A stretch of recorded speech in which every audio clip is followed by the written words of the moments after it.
آپ جانتے ہیں کہ 1912 کے اندر طرابلس میں ایک جنگ ہوئی تھی اور اس میں بہت سارے مسلمان شہید ہوئے تھے۔ مسلمانوں نے اپنی بقا کی یہ جنگ لڑی تھی۔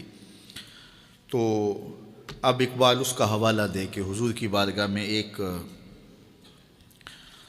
اللہ اکبر، گراں جو مجھ پر ہنگامہ زمانہ ہوا، گراں مجھ پر جو ہنگامہ زمانہ ہوا، جہاں سے باندھ کے رخت سفر روانہ ہوا۔ یہ تصور کی کائنات ہے۔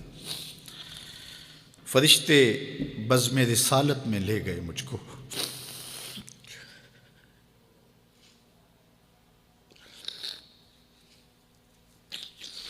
وہ کہتے ہیں کہ میں تصور ہی میں جب اس دنیا کے ہنگاموں سے اکتا گیا تو میں نے رخت سفر باندھ لیا۔ اب شام و سحر کے سفر میں میرے پاس سواری کوئی نہیں ہے اور جاؤں تو کدھر جاؤں، لیکن دنیا سے اکتا کے سامان سفر باندھ کے اپنے دل اور روح، اعلیٰ حضرت نے کہا تھا نا، جان و دل ہوش و خرد سب تو مدینے پہنچے، تم نہیں چلتے رضا سارا تو سامان گیا۔ تو اقبال نے بھی سارا سامان باندھ لیا، تو پھر سواری کیا آئی؟ فرشتے بزم رسالت میں لے گئے مجھ کو۔ یہ تصور کی دنیا ہے اور اقبال کا ایک اپنا جہان تھا۔ حضور آیا رحمت میں لے گئے مجھ کو، کہا حضور نے اے اندلیب باغ حجاز،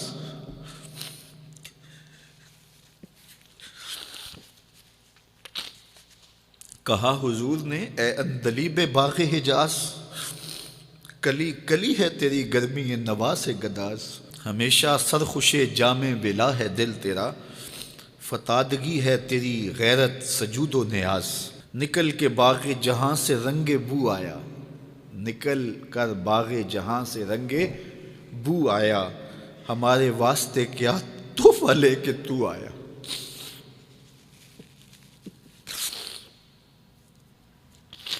کہتے ہیں کہ حضور نے مجھے کہا کہ باغ حجاز کے بلبل تیری نوا سے کلی کلی پگھل رہی ہے، تو ایسے باغ سے نکل آیا جس طرح پھول سے خوشبو نکل کے آتی ہے، تو بتا میرے لیے تو تحفہ کیا لے کر آئے؟ اب اقبال کا جواب سنیے، حضور دہر میں آسودگی نہیں ملتی، حضور دہر میں آسودگی نہیں ملتی، تلاش جس کی ہے وہ زندگی نہیں ملتی، ہزاروں لالا و گل ہیں ریاض ہستی میں، وفا کی جس میں بو ہو وہ کلی نہیں ملتی، مگر میں نظر کو ایک آبگینہ لایا ہوں۔ یہ 1912 کی بات ہے جب طرابلس کی جنگ لگی تھی۔ مگر میں نظر کو ایک آبگینہ لایا ہوں، جو چیز اس میں ہے جنت میں بھی نہیں ملتی، جھلکتی ہے تیری امت کی آبرو اس میں، طرابلس کے شہیدوں کا ہے لہو اس میں۔ اگر اس دور میں اقبال ہوتا اس کا کلیجہ پھٹ جاتا۔ اللہ اس شخص کی قبر پہ کروڑوں رحمتوں کا نزول کرے اور امت کو پوری دنیا کے اوپر وحدت نصیب فرمائے۔ یہ امت علم کی، عمل کی راہوں سے گزر کے اپنی منزل کی طرف گامزن ہو اور وحدت کے حقیقی اجالے اس امت کو نصیب ہوں، اور بھٹکا ہوا آہو پھر سوئے حرم پہنچے اور یہ امت ایک منزل کی طرف وحدت فکر کے ساتھ، وحدت عمل کے ساتھ آگے بڑھے اور کھویا ہوا وقار اس کو نصیب ہو۔ اقبال کے انہی لفظوں کے ساتھ میں اپنی گفتگو کو اختتام کی طرف لے جاتا ہوں۔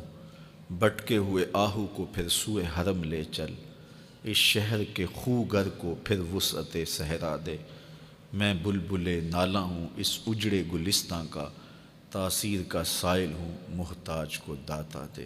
فکر اقبال کی روشنی میں اللہ ہمیں آگے بڑھنے کی توفیق دے۔